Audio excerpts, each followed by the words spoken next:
Kasabay ng nationwide transport strike, nagsagawa rin ng kilos protesta ang Piston E sa Plaza Bonifacio sa Pasig City bilang pagtutol sa patuloy na pagtaas ng presyo ng produktong petrolyo. Hinikayat nila ang mga drivers na dumaraan na bumisina bilang pakikiisa sa kanilang panawagan. Kasama rin sa pagkilos ang ilang grupo, kabilang ang Gabriela Party List sa pangunguna ni Representative Sara Elago. Ayon sa mga tsuper, labis na naapektuhan ang kanilang kita dahil sa sunod-sunod na oil price hike, kaya't nanawagan sila sa pamahalaan ng agarang aksyon upang maibsan ang kanilang gastusin sa krudo. Bukod sa rollback, iginit din ng Piston ang pagtanggal sa excise tax at VAT sa produktong petrolyo upang makatulong sa mga manggagawa at tsuper na apektado ng patuloy na pagtaas ng bilihin. Ay kailangan natin lumahok sa ganitong problema.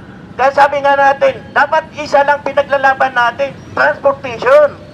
Kasi kung hindi tayo magkakaisa, yung ating kahilingan na ibaba ang presyo ng gasolina o crudo, pupunta tayo sa kangkungan. Bukod dito, nagpahayag din ng hinaingang grupo sa ipinatutupad na ayuda ng pamahalaan. Marami umanong tsuper ang hindi nakaka-avail ng tulong dahil sa dami ng requirements na hinihingi, kabilang ang iba't ibang dokumento at impormasyon. Sa halip na makatulong, nagiging pabigat pa raw ang sistema ng ayuda kung hindi ito agad napapaabot sa mga nangangailangan. Naramdaman ba natin yon yung mga pinabalik sa atin ng gobyerno? Mayroon pa silang mga requirements sa lokal. Anong klase yan? Ito ba yung pagkakapirahan? Kasi marami ngayon ng mga driver hindi makatugon sa mga requirements. Ngayon, saan napupunta ngayon yung pera na yan?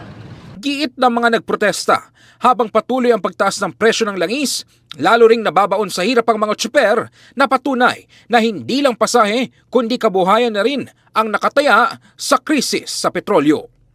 In the heart of changing lives, ako si Brigada Ino Flores ng 105.1 Brigada News FM Manila, The Music and News Authority.